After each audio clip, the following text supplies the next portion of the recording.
the modern periodic table, which is also known as massless periodic table in the chapter classification of elements and periodic table. So ఈ modern periodic table ని మనము massless periodic table కూడా అనుకోవచ్చు. మరి ఈ massless periodic table ని ఎప్పుడు introduce చేశారంటే హెచ్జే మాస్లే అనే అతను 1913లో ఇంట్రడ్యూస్ చేశాడని చెప్పుకోవచ్చు. సో ఈ మాస్లెస్ పీరియాడిక్ టేబుల్ అనేది ఏ క్వాంటిటీస్ని ఆధారంగా చేసుకొని ఇంట్రడ్యూస్ చేశారు, లైక్ యొక్క డాగ్నీ లా ఆఫ్ ట్రాన్స్లో కానీ న్యూలాన్స్ లా ఆఫ్ ఆపరేషన్లో కానీ మెండెలివ్ పీరియాడిక్ టేబుల్ ఆధారంగా చేసుకుని మనము పీరియాడిక్ టేబుల్ చూసినట్లయితే వాటిలో కెమికల్ ప్రాపర్టీస్ని మరి అటామిక్ వెయిట్స్ని లింక్ చేసి ఆ యొక్క టేబుల్స్ కన్స్ట్రక్ట్ చేయడం జరిగింది. బట్ ఇక్కడ coming to the modern periodic table, ఇక్కడ ఇతను ఏ క్వాంటిటీని ఆధారంగా చేసుకొని ఈ పీరియాడిక్ టేబుల్ కన్స్ట్రక్ట్ చేసినాడో మరి ఇక్కడ ఇదే లాస్ట్ పీరియాడిక్ టేబుల్ ఇంకా వేరే పీరియాడిక్ టేబుల్స్ ఉన్నాయని మనము ఈ మోడర్న్ పీరియాడిక్ టేబుల్ చూసుకున్నాం. సో 1913లో ఈ హెచ్జే మాస్లే అతను మాస్లెస్ పీరియాడిక్ టేబుల్ కానీ లేకపోతే మోడర్న్ పీరియాడిక్ టేబుల్ కానీ కనిపెట్టడం జరిగిందని చెప్తున్నారు. మరి మోడర్న్ పీరియాడిక్ టేబుల్ ఏ విధంగా కనిపెట్టినాడంటే ఈ 1913లో మాస్లే అనే అతను ఒక హై ఎనర్జీ ఎలక్ట్రాన్స్ చేత ఈ యొక్క ఎలిమెంట్స్ ని బొంబార్డింగ్ జరిగినట్టయితే ఈ యొక్క ఎలిమెంట్స్ అనేటివి సిరీస్ ఆఫ్ ఎక్స్రే ప్యాటర్న్ ని ఎమిట్ చేయడం మనం గమనించున్నాము. ఈ హెచ్జే మాస్లే అతను 1913లో హై ఎనర్జీ ఎలక్ట్రాన్స్ చేత ఆ యొక్క ఎలిమెంట్స్ ని బొంబార్డ్మెంట్ జరిపించినప్పుడు ఆ యొక్క ఎలిమెంట్స్ అనేటివి సిరీస్ ఆఫ్ ఎక్స్రేస్ ని ఎమిట్ చేసినాయని చెప్తున్నారు. ఈ సిరీస్ ఆఫ్ ఎక్స్రేస్ ని ఎమిట్ చేసినట్టయితే వీటిని క్షుణ్ణంగా పరిశీలించినప్పుడు ఈ సిరీస్ ఆఫ్ ఎక్స్రేస్ అనేటివి ఏం చేస్తున్నాయి అంటే ఒక ప్యాటర్న్ ఆఫ్ పాజిటివ్ చార్జెస్ ని ఎమిట్ చేయడము అబ్జర్వ్ చేశాడు. చూడండి, ఆ హెచ్జే మాస్లే అతను ఒక హై ఎనర్జీ ఎలక్ట్రాన్స్ చేత ఆ యొక్క ఎలిమెంట్స్ ని బొంబార్డింగ్ జరిపించినప్పుడు ఆ ఎలిమెంట్స్ అనేటివి సిరీస్ ఆఫ్ ఎక్స్రేస్ ని ఎమిట్ చేయడం జరిగింది. ఆ సిరీస్ ఆఫ్ ఎక్స్రేస్ ని క్షుణ్ణంగా పరిశీలించినప్పుడు ఆ సిరీస్ ఆఫ్ ఎక్స్రేస్ అనేవి పాజిటివ్ ఛార్జ్ కలిగి ఉన్నాయని చెప్పినారు. They are nothing but the protons ని కలిగి ఉన్నాయని చెప్పొచ్చు.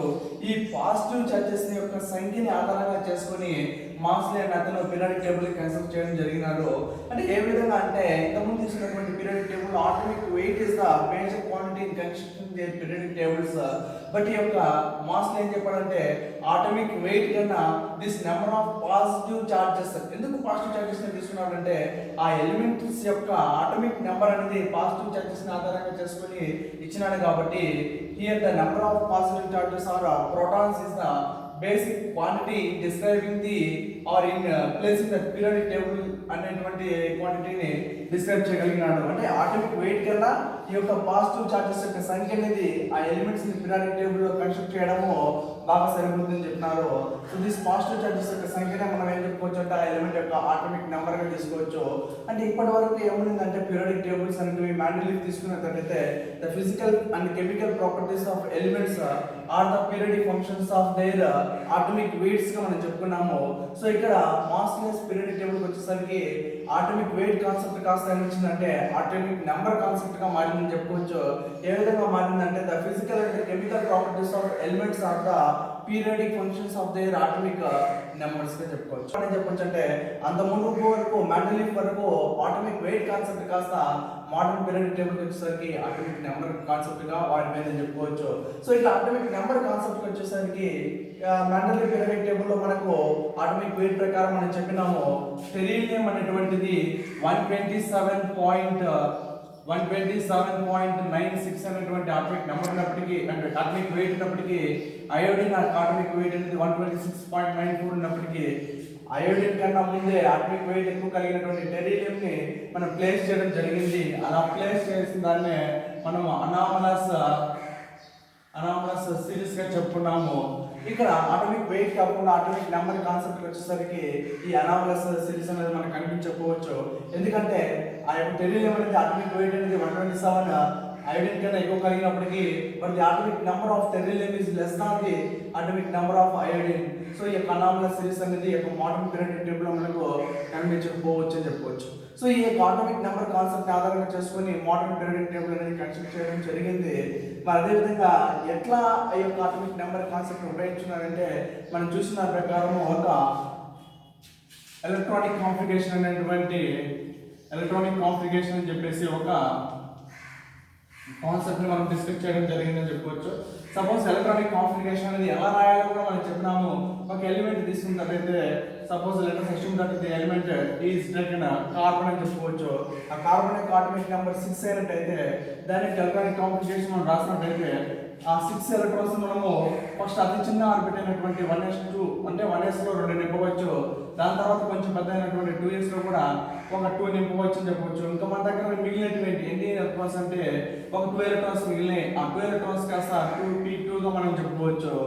అంటే ఈ కార్బన్ అనేది చివరగా ఎలక్ట్రాన్ అనేది ఏ ఆర్బిట్ లో కలిగిందంటే p ఆర్బిట్ లో కలిగిందని చెప్పినారు. సో అప్పుడు ఈ carbon belongs to p block element అని చెప్పుకోవచ్చు. Carbon belongs to p block element గా చెప్పుకోవచ్చు. సిమిలర్ గా అదే విధంగా మనం తీసుకున్నట్లయితే సోడియం తీసుకున్నట్లయితే ఆ సోడియం అటామిక్ నెంబర్ 11. మరి ఆ 11 కి ఒకసారి మనం డిస్కస్ చేసినట్లయితే ఆ 11 యొక్క అటామిక్ నెంబర్ అనేది ఫస్ట్ చిన్న ఆర్బిట్ అయినటువంటి s లో 2 మరియు తర్వాత కొంచెం పెద్ద అయినటువంటి 2s లో కూడా 2 ఆ తర్వాత వచ్చేటువంటి 2p లో 6 ఎలక్ట్రాన్స్ నింపొచ్చు మనం మాక్సిమం గా. టోటల్ 10 ఎలక్ట్రాన్స్ పోతే ఇంకొక ఎలక్ట్రాన్ బ్యాలెన్స్ ఉంటుంది కాబట్టి అది 3s లో చెప్తుంది. అంటే s ఆర్బిటల్ లో ఇక్కడ ఏ విధంగా ఇంత ముందు p ఆర్బిటల్ లో ఎలక్ట్రాన్ లాస్ట్ ది అక్కడ ఆగిపోయిందో ఇక్కడ కూడా సోడియం లో లాస్ట్ ఎలక్ట్రాన్ s ఆర్బిటల్ లో మిగిలిపోయిందని చెప్పుకోవచ్చు.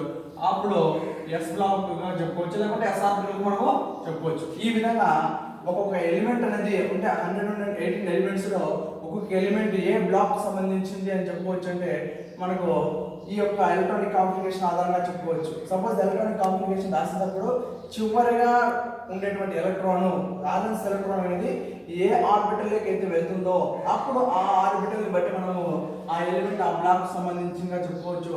సపోజ్ లాస్ట్ ఎలక్ట్రాన్ అనేది p ఆర్బిటల్ ఉంటే అది p బ్లాక్ సంబంధించింది. లాస్ట్ ఎలక్ట్రాన్ అనేది s బ్లాక్ లో ఉంటే అది అంటే s ఆర్బిటల్ లో ఉంటే s బ్లాక్ సంబంధించింది. అదే విధంగా లాస్ట్ ఎలక్ట్రాన్ అనేది ఇప్పుడు d ఆర్బిటల్ లో ఉంటే d బ్లాక్ సంబంధించింది. మరి అదే విధంగా లాస్ట్ ఎలక్ట్రాన్ అనేది f ఆర్బిటల్ కి ఎండ్ అయినట్టయితే అది f బ్లాక్ సంబంధించినటువంటి ఎలిమెంట్ గా మనం చెప్పుకోవచ్చు. సో ముందుగా డిస్కస్ చేసిన దాని ప్రకారం s ఆర్బిటల్ లో మనం మాక్సిమం గా 2 ఎలక్ట్రాన్స్ నింపవచ్చు. అంటే ఒక ఆర్బిటల్ ఉంటుంది దాంట్లో మనం 2 ఎలక్ట్రాన్స్ నింపవచ్చు. అదే విధంగా p ఆర్బిటల్ తీసుకున్న 3 ఆర్బిటల్స్ ఉంటాయి డీజనరేట్వి దాంట్లో మనం 6 ఎలక్ట్రాన్స్ నింపవచ్చు. d ఆర్బిటల్ తీసుకుంటే ఆ d ఆర్బిటల్ లో 5 డీజనరేట్ ఆర్బిటల్స్ ఉంటాయి దాంట్లో 10 ఎలక్ట్రాన్స్ నింపవచ్చు. f ఆర్బిటల్ తీసుకున్నట్లయితే f లో 7 డీజనరేట్ ఆర్బిటల్స్ ఉంటాయి అవి 14 ఎలక్ట్రాన్స్ ఆక్యుపై చేస్తాయని చెప్పుకోవచ్చు. సో ఈ విధంగా లాస్ట్ ఎలక్ట్రాన్ ఏదైతే బ్లాక్ లోకి అంటే ఏ ఆర్బిటల్ లోకి వెళ్తుందో దాన్ని బట్టి ఆ ఎలిమెంట్ ఏ బ్లాక్ సంబంధించిందో మనం చెప్పవచ్చు. సో మెయిన్లీ ఆ పీరియాడిక్ టేబుల్ లో మోడర్న్ పీరియాడిక్ టేబుల్ లో మనకి ఎన్ని బ్లాక్స్ ఉన్నాయంటే 4 బ్లాక్స్ అనేవి ఉంటాయి. ఆ 4 బ్లాక్స్ లో ఇక్కడ మనం చెప్పుకున్నట్లయితే లెఫ్ట్ సైడ్ కార్నర్ లో 2 ఆర్బిటల్స్ ఉంటాయి అది s బ్లాక్ గా చెప్పుకోవచ్చు. మరి రైట్ సైడ్ కార్నర్ లో మనకు p బ్లాక్ ఎలిమెంట్స్ అనేటివి ఇక్కడ గమనించవచ్చు.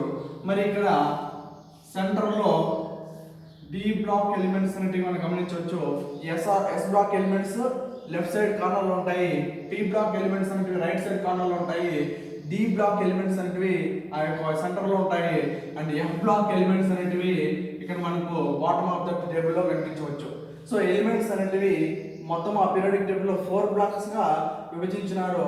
వాటి ఎలక్ట్రానిక్ కాన్ఫిగరేషన్ రాసేటప్పుడు లాస్ట్ ఎలక్ట్రాన్ p ఆర్బిటల్ కి ఎంటర్ అయితే అది p బ్లాక్ సంబంధించినగా చెప్పుకోవచ్చు.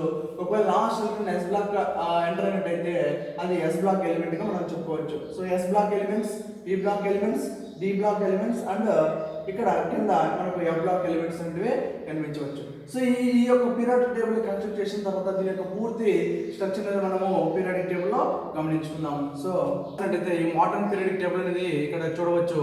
ఈ మోడర్న్ పీరియాడిక్ టేబుల్ లో మొత్తం మీద s బ్లాక్ ఎలిమెంట్స్ అనేవి లెఫ్ట్ సైడ్ కార్నర్ లో ఉంటాయి. p బ్లాక్ ఎలిమెంట్స్ ఇక్కడ నుంచి ఉంటాయి అండ్ d బ్లాక్ ఎలిమెంట్స్ ఇక్కడ సెంటర్ లో ఉంటాయి. కింద వచ్చేసి f బ్లాక్ ఎలిమెంట్స్ మనం అబ్జర్వ్ చేయవచ్చు. సో ఈ పీరియాడిక్ టేబుల్ మీరు ఒకసారి అబ్జర్వ్ చేసినట్టయితే 18 వెర్టికల్ కాలమ్స్ ఉంటాయి. 1 2 3 4 5 6 అనేటివి 18 వెర్టికల్ కాలమ్స్ అంటే 1 to 18 వెర్టికల్ కాలమ్స్ ఉంటాయి. ఆ 1 to 8 వెర్టికల్ కాలమ్స్ అనేటివి దేంతో మనం రిప్రజెంట్ చేయొచ్చు అంటే అరబిక్ నెంబర్స్ లో రిప్రజెంట్ చేయవచ్చు. అరబిక్ నెంబర్స్ ప్రకారం అయితే 1 నుంచి 18 వరకు వెర్టికల్ కాలమ్స్ ఉంటాయి. వాటినే ఆ 18 వెర్టికల్ కాలమ్స్ ని మనం ఏం చెప్పొచ్చు అంటే గ్రూప్స్ గా తీసుకోవచ్చు. మరి ఆ 18 వెర్టికల్ కాలమ్స్ అనేటివి అరబిక్ నెంబర్ లో కాకుండా రోమన్ నెంబర్ లో మనం ఒకసారి రిప్రజెంట్ చేసినట్టయితే ఆ రోమన్ నెంబర్ లో రిప్రజెంట్ చేసినప్పుడు 1 to 8 వెర్టికల్ కాలమ్స్ అనేటివి కలిగి ఉంటాయి. రోమన్ నెంబర్ లో అయితే 1 to 8 వెర్టికల్ కాలమ్స్ కలిగి ఉంటాయి. ఆ 1 to 8 వెర్టికల్ కాలమ్స్ లో ఇంకా మనం ఒకసారి అబ్జర్వ్ చేసినట్టయితే సబ్ గ్రూప్స్ అనేవి ఉంటాయి. Sub group A and sub group B గా మనం చెప్పుకోవచ్చు. సో ఇక్కడ అబ్జర్వ్ చేసినట్టయితే రోమన్ నెంబర్ లో రిప్రజెంట్ చేసినప్పుడు 1 to 8 మాత్రమే ఉంటాయి. అప్పుడు first A group, second A group, third A group and third B group, fourth A group, fourth B group, fifth A group, fifth B group, sixth A, sixth B, seventh A group and eighth group వచ్చేసరికి అంటే seventh B group కూడా ఉంది. Eighth group వచ్చేసరికి ఇక్కడ eighth ఏ ఉంటుంది. Eighth B వచ్చేసి మనకి ఇక్కడ ఏమవుతుందంటే మూడు గ్రూప్స్ ఉంటాయి. అంటే ఎయిత్ వచ్చేసి ఎఫ్ఈ అనేది ఒకటి, సిఓ అనేది ఒకటి, ఎన్ఐ అనేది మూడు గ్రూప్స్ కలిపి ఎయిత్ బిగా మనము చెప్పుకోవచ్చు అని చెప్పవచ్చు. సో ఇక్కడ ఈ విధంగా చూసినట్టయితే రోమన్ నెంబర్స్ లో ఏబి అనేటువంటి సబ్ గ్రూప్స్ ద్వారా మనం రిప్రజెంట్ చేయొచ్చు. కానీ అరబిక్ నెంబర్లో అయితే మనం ఏం చెప్పొచ్చు అంటే డైరెక్ట్ గా 1 to 18 వరకు నెంబర్స్ అనేవి ఇచ్చుకోవచ్చు అని చెప్పొచ్చు. సో ఇక్కడ ఈ ఉండేటువంటి 8 గ్రూప్ ఆఫ్ ఎలిమెంట్స్ ఏవైతే ఉన్నాయో అంటే రోమన్ నెంబర్స్ లో ఆ 8 గ్రూప్ ఆఫ్ ఎలిమెంట్స్ కి మనం ఒక ఫ్యామిలీ నేమ్ కూడా ఇవ్వచ్చు. ఇక్కడ ఫస్ట్ గ్రూప్ తీసుకున్నాం అనుకోండి, ఈ ఫస్ట్ గ్రూప్ ఆఫ్ ఎలిమెంట్స్ మనం ఏమనొచ్చు అంటే ఆల్కలీ మెటల్స్ అనొచ్చు. అంటే హైడ్రోజన్ నుంచి ఫ్రాన్షియం ఉంది కదా, ఈ ఫస్ట్ గ్రూప్ ఆఫ్ ఎలిమెంట్స్ మనం ఏమనుకోవచ్చు అంటే ఆల్కలీ మెటల్స్ గా తీసుకోవచ్చు. ఆ తర్వాత వెంటనే వచ్చేటువంటి బెరీలియం నుంచి వచ్చేటువంటి ఎలిమెంట్స్ అనేవి ఉన్నాయి కదా, అంటే ఇక్కడ సెకండ్ ఏ అయితే ఇక్కడ సెకండ్ బి ఉంటుంది. సెకండ్ బి అదేంటిదంటే జెడ్ నుంచి సిఎన్ వరకు, అంటే ఈ సెకండ్ ఏ గ్రూప్ ఎలిమెంట్స్ మనం ఆల్కలీ ఎర్త్ మెటల్స్ గా తీసుకోవచ్చు. ఆల్కలీ ఎర్త్ మెటల్ గా తీసుకోవచ్చు. అండ్ థర్డ్ ఏ గ్రూప్ ఇక్కడ ఉంది, థర్డ్ బి గ్రూప్ ఇక్కడ ఉంది. ఈ థర్డ్ గ్రూప్ ఎలిమెంట్స్ మనం ఏం చెప్పొచ్చు అంటే బోరాన్ ఫ్యామిలీగా తీసుకోవచ్చు. ఫోర్త్ గ్రూప్ ఏ అనేది ఇక్కడ ఉంది, ఫోర్త్ బి అనేది ఇక్కడ ఉంది. ఈ ఫోర్త్ గ్రూప్ ఎలిమెంట్స్ మనం ఏమొచ్చు అంటే కార్బన్ ఫ్యామిలీగా తీసుకోవచ్చు. ఫిఫ్త్ గ్రూప్ అనేది నైట్రోజన్ నుంచి స్టార్ట్ అయితే ఫిఫ్త్ ఏ అనేది ఇక్కడ ఉంది అండ్ ఫిఫ్త్ బి అనేది ఇక్కడ ఉంది. ఫిఫ్త్ గ్రూప్ ఎలిమెంట్స్ నుంచి అంటే నైట్రోజన్ ఫ్యామిలీగా తీసుకోవచ్చు. అండ్ సిక్స్త్ గ్రూప్ అనేది ఇక్కడ ఉంది, సిక్స్త్ ఏ అండ్ ఇక్కడ సిక్స్త్ బి. ఈ sixth group elements are known as oxygen family అయినా అనొచ్చు లేదా చాకోజన్ ఫ్యామిలీ అయినా చెప్పుకోవచ్చు. అండ్ సెవెంత్ ఏ గ్రూప్ ఇక్కడ ఉంది, సెవెంత్ బి గ్రూప్ ఉంది. Seventh group elements are known as halogen ఫ్యామిలీగా చెప్పుకోవచ్చు. అండ్ లాస్ట్ ఎయిత్ గ్రూప్ అనేది తీసుకున్న తర్వాత ఎయిత్ గ్రూప్ ని మనం ఏమో చెప్పుకోవచ్చు అంటే ఇనర్ట్ గ్యాస్ ఫ్యామిలీ అయినా చెప్పుకోవచ్చు లేకపోతే నోబుల్ గ్యాస్ ఫ్యామిలీ అని చెప్పుకోవచ్చు. ఇవి ఈ యొక్క periodic table most stable elements గా చెప్పుకోవచ్చు. మరి ఈ యొక్క పీరియాడిక్ టేబుల్లో బాటమ్ లో ఉండేటివి ఏంటిగా తీసుకోవచ్చు అంటే లాంథనైడ్స్ అండ్ యాక్టినైడ్స్ గా తీసుకోవచ్చు. These are known as rare earth elements గా తీసుకోవచ్చు. ఈ లాంథనైడ్స్ కానీ యాక్టినైడ్స్ కానీ రెండింటిని ఏం చెప్పుకోవచ్చు అంటే రేర్ ఎర్త్ ఎలిమెంట్స్ గా తీసుకోవచ్చు. ఎందుకంటే ఎర్త్ క్రస్ట్ లోపల ఉంటాయి కాబట్టి అరుదుగా లభించేది కాబట్టి రేర్ ఎర్త్ ఎలిమెంట్స్ గా తీసుకోవచ్చు. సో ఇక్కడ S block elements 1 and 2, P block elements 13, 14, 15, 16, 17, 18 గా చెప్పుకోవచ్చు. మరి అదేవిధంగా ఈ యొక్క డి బ్లాక్ ఎలిమెంట్స్ అనేటివి ఇవి తీసుకోవచ్చు. ఎఫ్ బ్లాక్ ఎలిమెంట్స్ అనేటివి ఇక్కడ తీసుకోవచ్చు మనం. సో ఈ పీరియాడిక్ టేబుల్ గురించి మనం ఇంకా కొంచెం డిస్కషన్లోకి వెళ్ళినట్టయితే ఈ పీరియాడిక్ టేబుల్లో క్లాసిఫికేషన్ ఆఫ్ ఎలిమెంట్స్ కి మనం చెప్పుకోవచ్చు. సో మనం అబ్జర్వ్ చేసినట్టయితే 3 టైప్స్ ఆఫ్ ఎలిమెంట్స్ అనేవి ఉంటాయి. ఆ 3 టైప్స్ ఆఫ్ ఎలిమెంట్స్ ఏంటంటే మెటల్స్ ఉంటాయి, నాన్ మెటల్స్ ఉంటాయి అండ్ మెటలాయిడ్స్ కూడా ఉంటాయని చెప్పుకోవచ్చు. సో ఆ పీరియాడిక్ టేబుల్లో మెటల్స్ ఎక్కడ ఉంటాయి అంటే left side of the periodic టేబుల్లో ఉంటాయి. అంటే ఆ మెటల్స్ని ఏ విధంగా మనము గుర్తుపట్టవచ్చు అంటే while writing the valences of that element. అంటే వాటిని షెల్స్లో నింపేటప్పుడు అవుటర్ మోస్ట్ షెల్లో 2 లేక 3 అంటే ఆ ఎలక్ట్రాన్స్ అనేవి కలిగి ఉంటాయో, అవుటర్ మోస్ట్ ఆర్బిటల్లో 3 అంతకంటే తక్కువ ఎలక్ట్రాన్స్ కలిగి ఉంటాయో వాటిని మనం మెటల్స్గా తీసుకోవచ్చు. ఆ అనేవి ఎక్కడ ఉంటాయంటే పీరియాడిక్ టేబుల్లో ఎస్ బ్లాక్ ఎలిమెంట్స్గా మనం తీసుకోవచ్చు. మరి పీ బ్లాక్ ఎలిమెంట్స్ అనేవి ఎక్కడ ఉంటాయంటే ఈ లెఫ్ట్ సైడ్ కార్నర్లో, రైట్ సైడ్ కార్నర్లో ఉంటాయని చెప్పినాము. ఆ పీ బ్లాక్ ఎలిమెంట్స్లో ఇక్కడ మెటల్స్ ఉంటాయి, నాన్ మెటల్స్ ఉంటాయి, అంతేవిధంగా హాలోజన్స్ కూడా ఉంటాయని చెప్పుకోవచ్చు. మరి ఈ యొక్క నాన్ మెటల్స్ని మనం ఏ విధంగా గుర్తుపెట్టుకోవచ్చు అంటే వీటిని సెల్స్లో నింపేటప్పుడు అవుటర్ మోస్ట్ ఆర్బిట్లో 5 లేకుంటే 4 అటువంటి 5, 6, 7 అటువంటి వ్యాలెన్స్ ఎలక్ట్రాన్స్ ఉంటాయి కదా, అటువంటి వాటిని మనం నాన్ మెటల్స్గా తీసుకోవచ్చు. ఒకసారి పీ బ్లాక్ అబ్జర్వ్ చేసినట్టయితే ఈ 13th గ్రూప్ కానీ మనం ఏం చెప్పుకోవచ్చు అంటే మెటల్స్గా చెప్పుకోవచ్చు. పీ బ్లాక్లో ఉండేటువంటి 13th గ్రూప్ని మెటల్స్గా తీసుకోవచ్చు. 14th గ్రూప్ ఏదైతే ఉందో దాన్ని మనం ఏం చెప్పుకోవచ్చు అంటే ఇక్కడ ఆ యొక్క మెటలాయిడ్స్గా తీసుకోవచ్చు. 15, 16, 17 ఉన్నాయి కదా, అవి నాన్ మెటల్స్గా తీసుకోవచ్చు. ఈ నాన్ మెటల్స్ అనేటివి 15, 16 గ్రూప్లో ఉంటాయి, 17లో కూడా ఉంటాయి. మరి 18 తీసుకున్నట్టయితే అవి ఇనర్ట్ గ్యాస్ ఫ్యామిలీగా లేకుంటే నోబెల్ గ్యాస్ ఫ్యామిలీగా చెప్పుకోవచ్చు. అంతేకాకుండా ఈ పీరియాడిక్ టేబుల్లో లెఫ్ట్ నుంచి రైట్కి వచ్చేసరికి ఏమవుతుందంటే మెటాలిక్ క్యారెక్టర్ తగ్గిపోతూ వస్తుంటుందని చెప్పుకోవచ్చు. అంటే లెఫ్ట్ సైడ్లో చూసినట్టయితే 1A అండ్ 2A గ్రూప్స్ ఉంటాయి కదా, అవి చాలా ఎక్కువ మెటాలిక్ ప్రాపర్టీని కలిగి ఉంటాయి. అలా లెఫ్ట్ నుంచి రైట్కి వచ్చేటట్టయితే మెటాలిక్ నేచర్ అనేది తగ్గిపోతూ చివరికి ఏమవుతుందంటే నాన్ మెటాలిక్ నేచర్ అనేది పెరుగుతుంది. సపోజ్ ఇక్కడ 1, 2 తర్వాత వచ్చేది థర్డ్ గ్రూప్ కాబట్టి థర్డ్ గ్రూప్ కూడా ఏమవుతుందంటే మెటాలిక్ క్యారెక్టర్ కలిగి ఉంటుంది. ఆ థర్డ్ లోపల ఉండేటివి ఇవన్నీ కూడా చెప్పుకోవచ్చు మనం. థర్డ్ తర్వాత వచ్చేటివి వీటిని ఏం చెప్పుకోవచ్చు అంటే ట్రాన్సిషన్ మెటల్స్గా తీసుకోవచ్చు. అంటే థర్డ్ నుంచి ఈ యొక్క 12th గ్రూప్ వరకు మొత్తం కూడా ఏం చెప్పుకోవచ్చు అంటే మనము ట్రాన్సిషన్ మెటల్స్గా తీసుకోవచ్చు. మరి ఈ ట్రాన్సిషన్ మెటల్స్లో సంబంధించినటివే ఈ లాంథనాయిడ్స్ అండ్ యాక్టినాయిడ్స్. ఈ లాంథనాయిడ్స్ అండ్ యాక్టినాయిడ్స్ ఇక్కడ తీసుకుపోయి ప్లేస్ చేసినప్పుడు అది long form of the periodic table అవుతుంది కాబట్టి చాలా పొడవుగా వస్తుంది కాబట్టి వాటిని సపరేట్ చేసి లాంథనాయిడ్స్ యాక్టినాయిడ్స్ని సపరేట్గా ప్లేస్ చేయడం జరిగింది.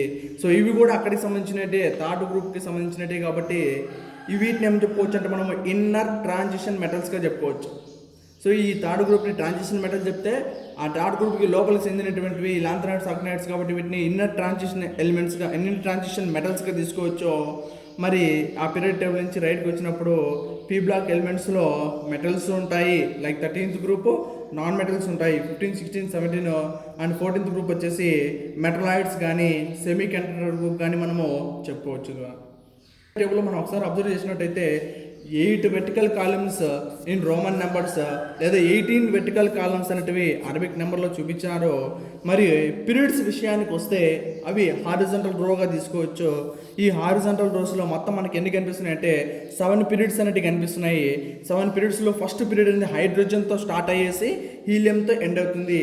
సెకండ్ పీరియడ్ అనేది లీథియంతో స్టార్ట్ అయ్యేసి ఆ యొక్క నియాన్తో ఎండ్ అవుతుందని చెప్పుకోవచ్చు. సో ఈ యొక్క గ్రూప్లో ఒకసారి మనం గమనించినట్టయితే ఎట్లా ప్లేస్ చేసినాడంటే ఎలక్ట్రానిక్ కాన్ఫిగరేషన్లో మనం రాసేటప్పుడు చివరగా ఎలక్ట్రాన్ అనేది ఏ ఆర్బిటల్కి సంబంధించిందో అదే ఆ యొక్క బ్లాక్ సంబంధించి చెప్పుకోవచ్చు. ఇక్కడ ఫస్ట్ ఆర్బిటల్ కానీ మనం తీసుకున్నట్టయితే అంటే ఫస్ట్ బ్లాక్ కానీ తీసుకున్నట్టయితే అక్కడ ఆ యొక్క వ్యాలెన్స్ షెల్లో లేకపోతే వ్యాలెన్స్ ఆర్బిటల్లో 1s1 ఏదైతే కలిగి ఉంటుందో ఎస్ బ్లాక్కి సంబంధించి S1 అనేటివి కలిగి ఉంటాయో అది చెప్పుకోవచ్చు. మరి సెకండ్ దానికి సంబంధించినట్టయితే NS2, N అనేది ప్రిన్సిపల్ క్వాంటమ్ నెంబర్ తెలియజేస్తుంది. అంటే NS2 అనేది ఏదైతే వ్యాలెన్స్ ఆర్బిటల్ వస్తుందో లాస్ట్కి ఎలక్ట్రాన్ని అది ఈ ఒక గ్రూప్ సంబంధించింది. తర్వాత థర్డ్ గ్రూప్ వచ్చేసరికి NS2 అండ్ NP1గా తీసుకోవచ్చు. అండ్ ఫోర్త్ గ్రూప్ వచ్చేసరికి NS2 NP2గా తీసుకోవచ్చు. Fifth group NS2 NP3, sixth group NS2 NP4, seventh group NS2 NP5గా చెప్పుకోవచ్చు. అండ్ ఈ సిక్స్త్ గ్రూప్ వచ్చేసరికి NS2 NP6గా తీసుకోవచ్చు. ఒక్కొక్క గ్రూప్ యొక్క వ్యాలెన్సీస్ మనము ఆ విధంగా తీసుకోవచ్చు. అంటే గ్రూప్లో తీసుకున్నప్పుడు టాప్ టు బాటంగా మనం డిస్కస్ చేయాలి పైనుంచి కిందికి. ఆ గ్రూప్లో టాప్ టు బాటం వచ్చేసరికి వాటికి N వాల్యూ పెరుగుతుంది. అదేవిధంగా అన్నిటి యొక్క వ్యాలెన్స్ ఎలక్ట్రాన్స్ అనేటివి సేమ్గా ఉంటాయి. గ్రూప్లో టాప్ నుంచి బాటంకి వచ్చేసరికి అన్ని గ్రూపులలో వాటి యొక్క వ్యాలెన్స్ ఎలక్ట్రాన్స్ అనేటివి సేమ్గా ఉంటాయి. సో అదేవిధంగా గ్రూప్లో టాప్ నుంచి బాటంకి ఏవైతే ఎలిమెంట్స్ ఉంటాయో అన్నీ కూడా ఒకే రకమైనటువంటి కెమికల్ ప్రాపర్టీస్ ఉంటాయి. మరి పీరియడ్స్లో వచ్చేసరికి ఇక్కడ హైడ్రోజన్ అనేది ఉంది, హారిజాంటల్ రోస్లో ఇక్కడ హీలియం అనేది ఉంది. హైడ్రోజన్ యొక్క ప్రాపర్టీస్ ఏవైతే ఉంటాయో అవి హీలియంకి పూర్తిగా వేరే వేరేగా ఉంటాయి. ఎందుకంటే హైడ్రోజన్ యొక్క ఆటమిక్ నెంబర్ 1, హీలియం యొక్క ఆటమిక్ నెంబర్ 2. అంటే పీరియడ్స్లో లెఫ్ట్ నుంచి రైట్కి వచ్చేసరికి ఒక ఎలిమెంట్కి ఒక ఆటమిక్ నెంబర్ అనేది పెరుగుతూ వస్తుంది. కాబట్టి వాటి యొక్క ప్రాపర్టీస్ ఎప్పుడు కూడా పీరియడ్స్లో సేమ్గా ఉండవుగా చెప్పుకోవచ్చు. మరి ఫస్ట్ పీరియడ్ ఒకసారి అబ్జర్వ్ చేసినట్టయితే మనకు 2 ఎలిమెంట్స్ ఉంటాయి, అది hydrogen and helium. Second period ఒకసారి అబ్జర్వ్ చేసినట్టయితే లీథియం నుంచి నియాన్ వరకు ఉంటాయని చెప్పవచ్చు. అంటే ఈ పీరియడ్స్లో మొత్తం మనకి ఎన్ని ఎలిమెంట్స్ ఉంటాయంటే ఫస్ట్ పీరియడ్లో 2 ఎలిమెంట్స్ మాత్రం ఉంటాయి, సెకండ్ పీరియడ్లో చూసినట్టయితే 8 ఎలిమెంట్స్ ఉంటాయి, థర్డ్ పీరియడ్లో చూసినట్టయితే 8 ఎలిమెంట్స్ ఉంటాయి. అవి ఎంతవరకు వస్తాయంటే ఫస్ట్ పీరియడ్ అనేది 1 నుంచి 2 వరకు ఎలిమెంట్ యొక్క ఆటమిక్ నెంబర్ ఉంటే అది కళ్ళు మూసుకోండి అని చెప్పవచ్చు ఫస్ట్ పీరియడ్ సంబంధించిందని చెప్పేసి.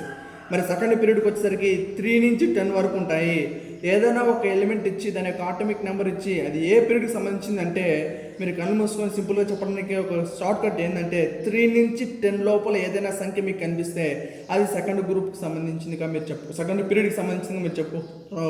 అదేవిధంగా థర్డ్ పీరియడ్ అనేది ఎక్కడి నుంచి స్టార్ట్ అవుతుందంటే 11 నుంచి మీకు 18 వరకు ఉంటాయి. అంటే ఇక్కడ కూడా 8 ఎలిమెంట్స్ ఉంటాయి. అంటే ఏదైనా ఒక ఎలిమెంట్ ఇచ్చి దాని యొక్క ఆటమిక్ నెంబర్ 11 నుంచి 18 లోపల ఉంటే అది సింపుల్గా థర్డ్ పీరియడ్కి సంబంధించినగా మనము చెప్పుకోవచ్చు. సిమిలర్గా అదేవిధంగా ఫోర్త్ పీరియడ్ ఒకసారి అబ్జర్వ్ చేసినట్టయితే పొటాషియం 19 నుంచి ఆ యొక్క క్రిప్టాన్ 36 వరకు ఉంటాయి. అంటే ఇక్కడ ఫోర్త్ పీరియడ్లో మనకు ఎలిమెంట్స్ యొక్క సంఖ్య పెరుగుతుంది. ఎన్ని ఎలిమెంట్స్ ఉంటాయంటే 18 ఎలిమెంట్స్ ఉంటాయిగా చెప్పుకోవచ్చు.